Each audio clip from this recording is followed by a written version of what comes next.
तर मग पहिलं जे लिहिलं गेलं ते काय होतं?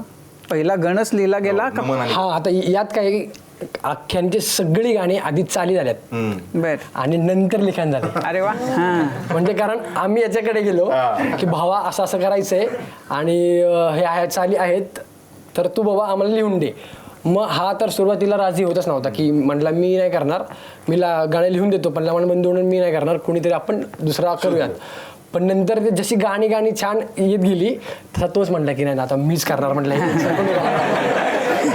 याचं एक लहरी मोहम्मद म्हणतो आम्ही याला.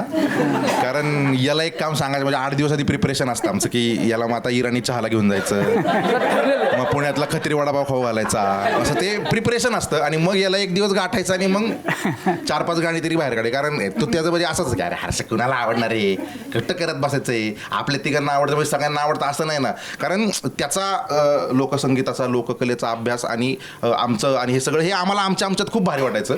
पण तोच की परत अरे तिकडे काय काय चाललंय, बालगंधर्वला काय शो चालले, तर आपण कुठं घेऊन जायचं लोकसंगीत, कोण येणार आहे आपल्या अगरबत्ती कुठे यांच्या असे सगळे डायलॉग.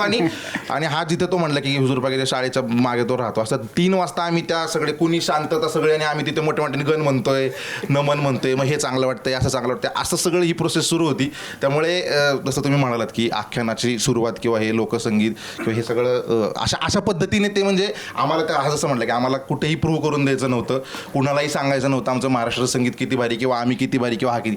आम्हाला काहीतरी असं वाटतं की काहीतरी मिसिंग आहे आपल्याला जे काही खाद्य इकडून मिळते मेंदूला ते काही पुरेसं नाही आहे.